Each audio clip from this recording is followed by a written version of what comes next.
Akhtari channel subscribe کریں، bell icon کو press کریں اور شیئر کریں۔ یہ تو اللہ کا احسان ہے کہ اس نے تمہارے بھی اور ہمارے بھی عیبوں پہ پردے ڈال رکھے ہیں۔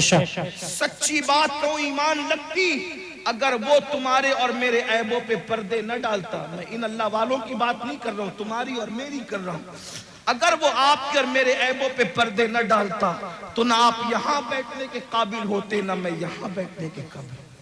اس کا کتنا بڑا احسان ہے۔ تو آج اگر بیٹیوں کو رشتے نہیں آ رہے ہیں، ہم نے حضور کو رنجیدہ کیا، اللہ ہمیں رنجیدہ کر رہا۔ ہم نے حضور کو اذیت دی، اس لیے تڑپ رہے ہو۔ روزی کے معاملے میں کیوں پریشان ہو؟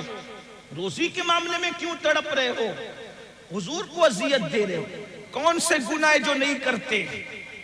زنا کو تو آج گناہ سمجھا ہی نہیں جاتا، فیشن بنا دیا گیا۔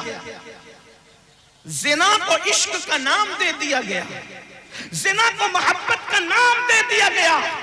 لیکن اللہ ان کانوں تک یہ آواز پہنچائے، اگر حدیث میں یہ بات نہ آتی تو شاید میں کہنے کی ہمت نہیں کرتا کہ پوری امت کو جتنا عذاب دیا جائے گا، پوری امت کو جتنا عذاب دیا جائے گا اس کا نصف عذاب شادی شدہ زانیوں کو دیا جائے گا۔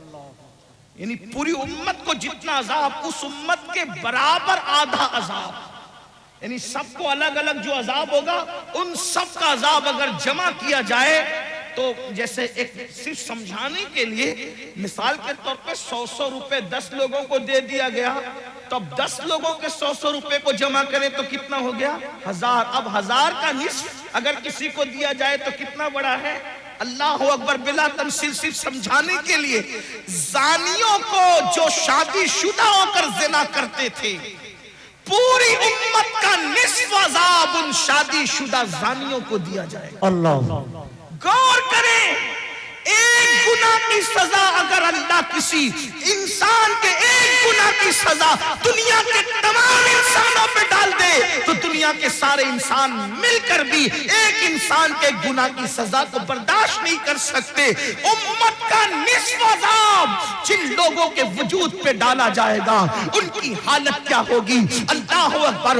وہ جہنم جس میں پہاڑ بھی پگھل جائیں گے، اس کی آگ کو جس میں پہاڑ پگھل جائیں گے، وہ آگ جہنمیوں کے زنا کے اعضاء پر دہکائی جائے گی، ان کی شرم کی جگہ پہ دہکائی جائے گی۔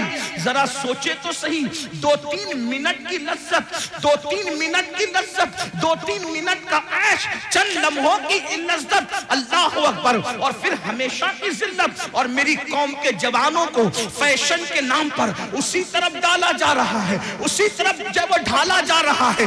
کل کا جوان زنا کے نام سے بھی کانپتا تھا۔ میں جانتا ہوں اپنے بچپنے کی وہ داستانیں کہ نوجوان لوگ کہتے تھے ہم ساری شرارتیں کر سکتے ہیں لیکن زنا کی طرف جانے کی ہمت نہ ہوئی۔ یہ ہمارے بچپن تک جوانوں کی باتیں ہم نے سنی تھی، ہر مستی کریں گے، ہر شرارت کریں گے لیکن بدی کی طرف نہیں جائیں گے۔ مگر افسوس آج ہم کتنا دکھی دن دیکھ رہے ہیں، کتنے کرب سے گزر رہے ہیں، کتنی اذیت سے گزر رہے ہیں۔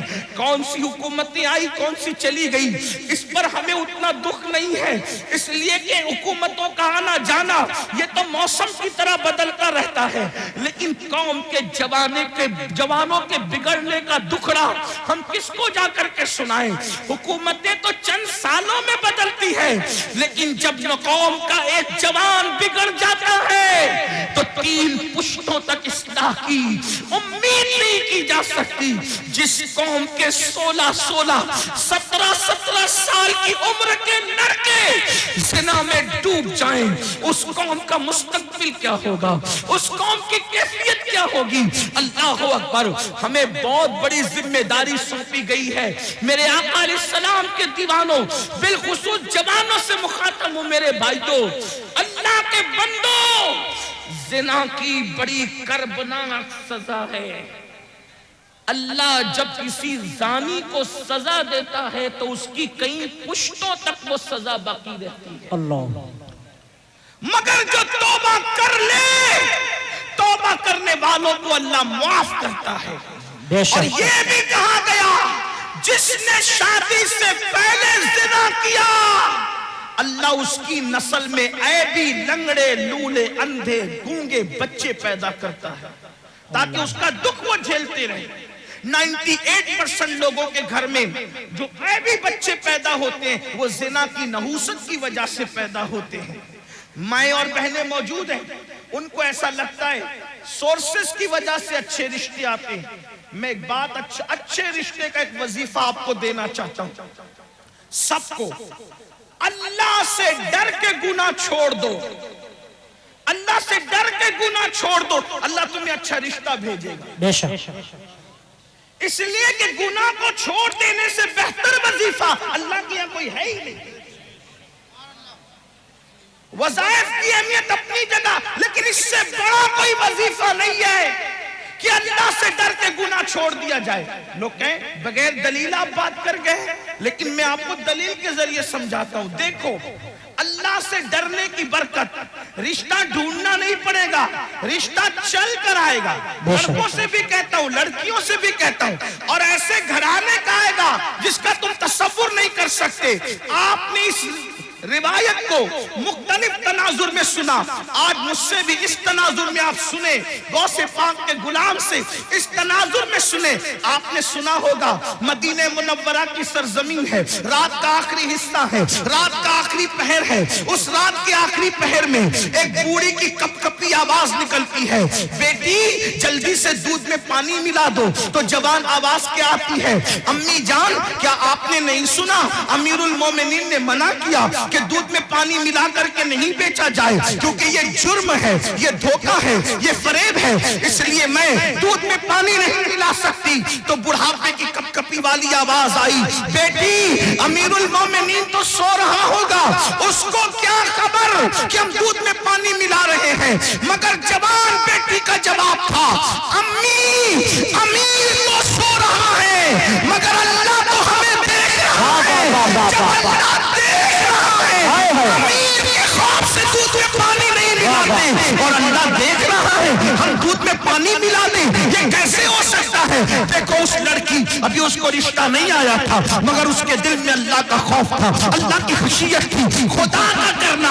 امیر المومنین، غیث المنافقین، امام المجاہدین، جانشین رسول سیدنا عمر ابن خطاب رات کی تاریکی میں مدینے کی گلیوں میں گھوم رہے تھے تاکہ رعایا کا حال دیکھے۔ جیسے کانوں میں آواز ٹکرائی، خوش ہو گئے کہ میری رعایا میں ایسی بچیاں بھی موجود ہیں جو رات کی تاریکی میں بھی اللہ سے ڈرتی ہے۔ گھر پہ نشان لگایا، جن کو معلومات لی کہ بچی شادی شدہ ہے، یہ کنواری ہے، پتہ چلا کنواری ہے، اپنے بیٹوں کو جمع کیا، جمع کرنے کے بعد کہا میں بوڑھا ہو گیا ہوں، اب شادی نہیں کر سکتا، بتاؤ تم میں کون اس لڑکے سے شادی کرے گا؟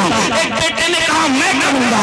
اللہ اکبر، اللہ اکبر۔ کل تک جس کے گھر کوئی رشتہ نہیں آ رہا تھا، یہ خوف خدا سے، گناہ سے بچنے کی برکت ہے کہ اللہ اکبر، سینکڑوں مربع میل پر حکومت کرنے والے فاروق اعظم کے گھر کا رشتہ بغیر کسی سورس کے ان کے گھر پہنچ گیا، اور اللہ اکبر، صرف خوف خدا کی برکت سے وہ لڑکی 3 بر اعظموں کے حاکم عمر ابن خطاب کی بہو بن گئی۔ بے شک، سبحان اللہ، وجہ سبحان اللہ، کا خوف، اللہ کی خشیت، اور صرف فاروق اعظم کی بہو نہیں بنی بلکہ اللہ نے اس بیٹی سے بیٹی پیدا فرمایا، اور اس بیٹی سے جو بیٹا پیدا ہوا وہ پہلی صدی کا مجدد حضرت عمر ابن عبدالعزیز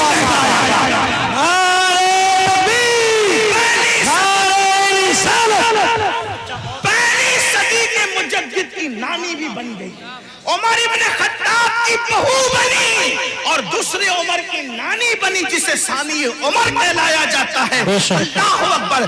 یہ ہے تو عرض کیا کر رہا تھا، جب حضرت عیسیٰ نے پوچھا اے قوم مرے ہوئے اوندے پڑے ہوئے لوگوں بتاؤ اللہ نے تمہیں کیوں اوندے منہ مار کے ڈال دیا، تو انہوں نے کیا کہا، ہم دنیا سے محبت کرتے تھے۔ پہلی وجہ دنیا سے محبت۔ آج دیکھ لو ٹٹول اپنے دلوں کو دنیا کی محبت ہمارے دلوں میں کتنی ہے. مرد ہیں تو کاروبار میں ڈوب کر اللہ کو بھول گئے, گھروں میں ڈوب کر اللہ کو بھول گئے, گناہوں میں ڈوب کے اللہ کو بھول گئے, دنیا کی محبت. اور عورتیں ہیں انہیں زیورات سے دلچسپی, انہیں اچھے کپڑوں سے دلچسپی, انہیں گھومنے پھرنے سے دلچسپی, انہیں غیبت چگلی سے دلچسپی, اس کے گھر کے حالات معلوم کرنے سے دلچسپی. میں کہتا ہوں دوسروں کے گھر کے حالات معلوم کرنے کا تجسس کرنے والوں, کبھی اپنی قبر کی بھی تو فکر کرو, کبھی اپنی قبر کا بھی تو خیال کرو. دنیا کی محبت میں ہم ڈوب گئے. بڑی معذرت کے ساتھ ایک بات یاد رکھنا, دنیا کی محبت صرف دنیا داروں کے دل میں نہیں بلکہ بعض دیندار کہلانے والے بھی دنیا پرست ہو گئے. جی دنیا میں ڈوب گئے.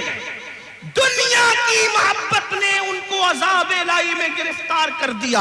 اور دوسری وجہ کیا بتائی؟ پھر وہ کہتا ہے دوسری وجہ ہے کہ ہم بدکار لوگوں کی پیروی کرتے تھے. کیا کہا؟ ہم بدکار لوگوں کی پیروی کرتے تھے. بدکار.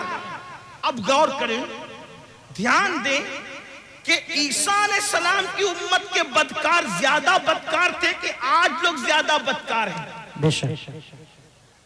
وہ کہنے کہ ہم بدکاروں کی پیروی کرتے تھے, بدکاروں کی نکالی کرتے تھے, تو اللہ نے ہمیں مار کے اوندے منہ ڈال دیا, عذاب میں گرفتار کر دیا. عیسیٰ علیہ السلام کی قوم میں تو انٹرنیٹ کی نوسط نہیں تھی, اتنا تیز رفتار دور نہیں تھا, سمندر کے کنارے جا کر کے عیاشوں کی ہوٹلیں تو اس دور میں نہیں تھی.